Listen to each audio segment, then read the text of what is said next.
গল্প হলো আশ্চর্য প্রদীপের জিন।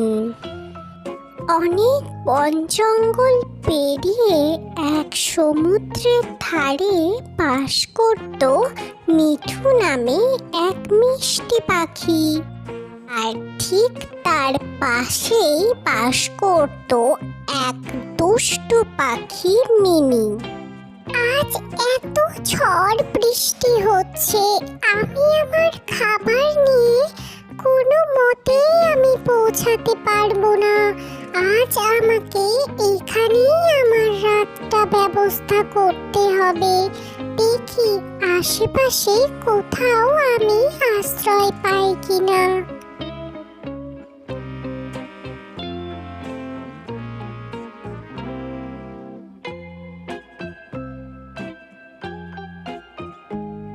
জঙ্গলে খাবার আনতে এসে খুব ঝড় বৃষ্টি হওয়ায় মিঠু সেখানেই তার রাতটা কাটায়। ঝড় বৃষ্টি একটু কমেছে, যাই আমি আমার খাবার নিয়ে আমার বাসার দিকে যাই।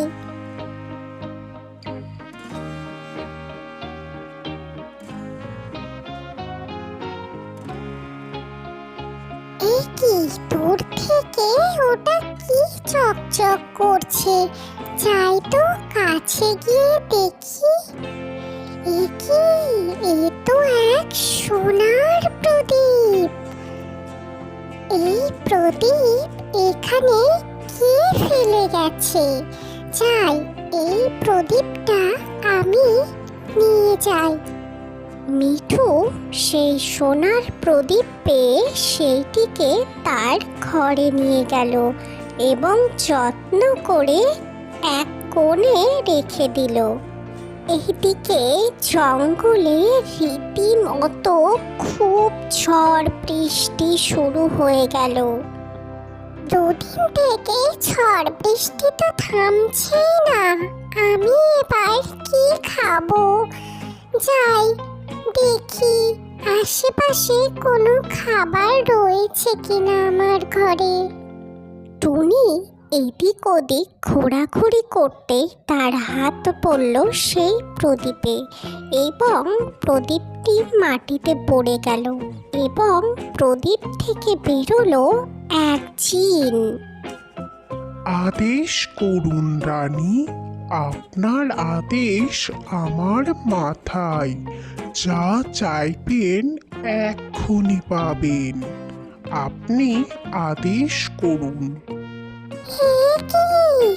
এ তো এক জিন, সেই গল্পের আশ্চর্য প্রদীপ।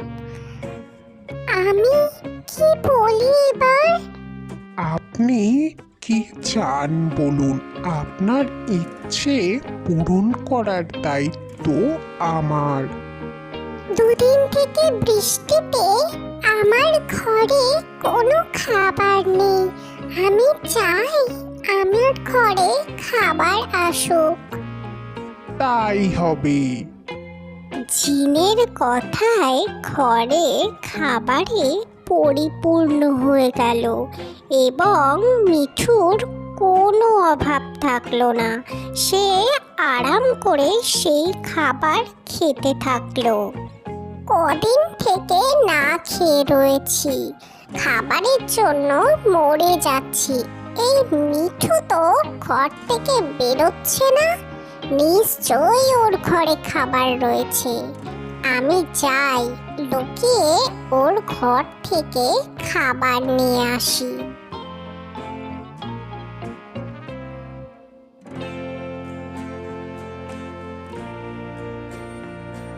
এই কি দেখছি আমি, সোনার প্রদীপ। এটা বিক্রি করলে তো আমি অনেক টাকা পাবো। তাড়াতাড়ি প্রদীপ নিয়ে আমি আমার ঘরে চলে যাই। দুষ্টু মিনি সেই প্রদীপ বিক্রি করার উদ্দেশ্য নিয়ে সেটি চুরি করে নিজের ঘরে নিয়ে যায়। তখন থেকে এই প্রদীপটা খোলার চেষ্টা করছি, এটা তো খুলছেই না।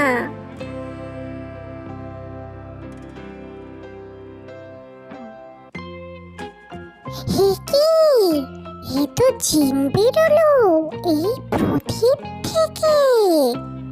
আদেশ করুন রানী, আপনি যা চাইবেন তাই পাবেন।